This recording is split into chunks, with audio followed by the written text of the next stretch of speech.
It's the name of a famous method. In this method, you set goals for yourself on a daily or weekly. You start to put cross to the days on which you have reached your goal. You make a chain with these crosses and you don't give up. You don't break that chain. But we have a problem.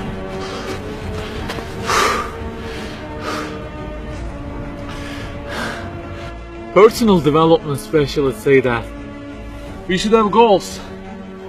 You know, they say like, don't sleep more than 6 hours, learn a language, finish a book every week, don't stop, always run, don't give up on your dream, don't break the chain. Okay, I don't object to them. I also have a table and put crosses on it every day and go after many goals, no problem. But you know what? They don't talk about the most important part of it.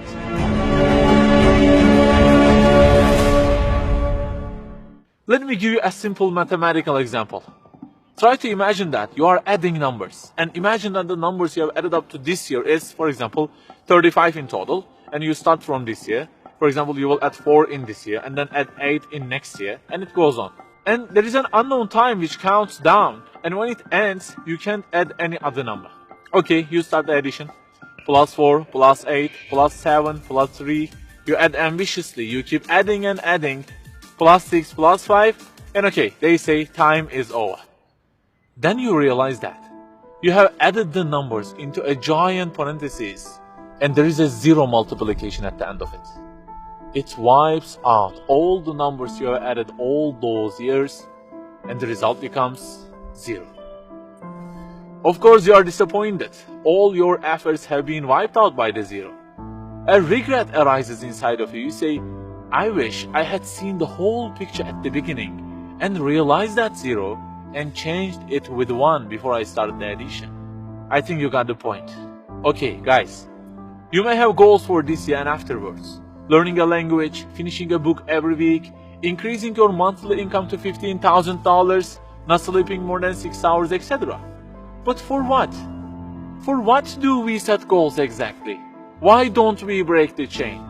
If it is just for a more comfortable or a more respectable life, remember that all this will already be 0 with death. The death will wipe out all of them.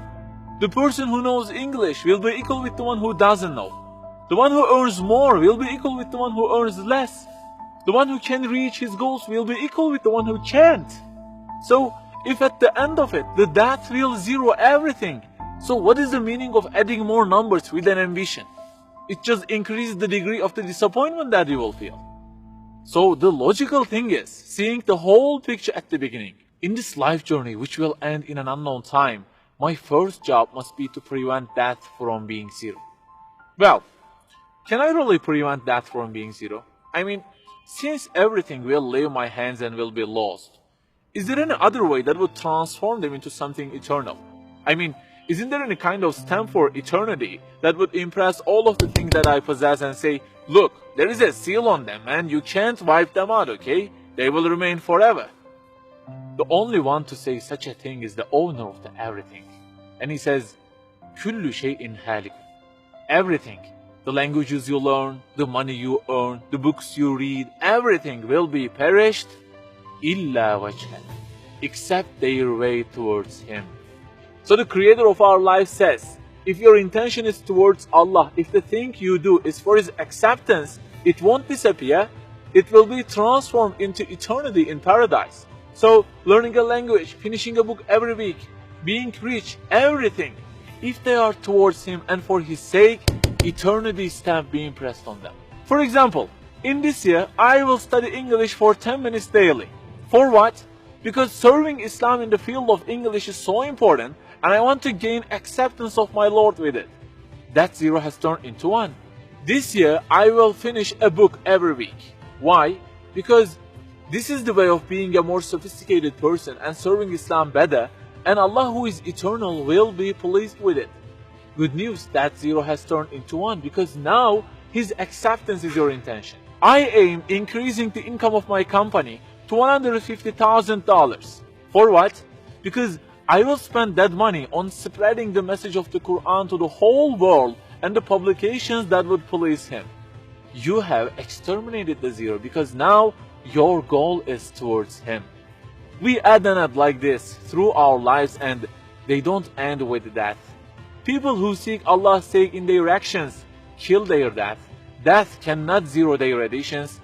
If the thing we do is for his acceptance, it is not mortal. You may say, I don't really love him that much, and maybe I don't really believe in him that much either. So how can I do everything for his sake? I don't even know who he is. My brother or sister, that's the problem. You don't even know who he is. And actually it is our first job in this life. Recognizing him, that's the first step. The more you recognize him, the more you love him. And the more you love him, the more you seek his sake in your actions. So learn about him. Who made you? What does he want? Why does he give you such a billion things in each day? Read, find out. Turning the zero into one is a lifelong process. Start at the point that you are missing and try to fix it. Like the specialists say, don't break the chain, but keep the chain to gain his acceptance. Run, but run to be eternal. An unknown time counts down, and before starting to add the numbers, the first thing you have to do is to remove that zero. Otherwise, everything you added will be wiped out.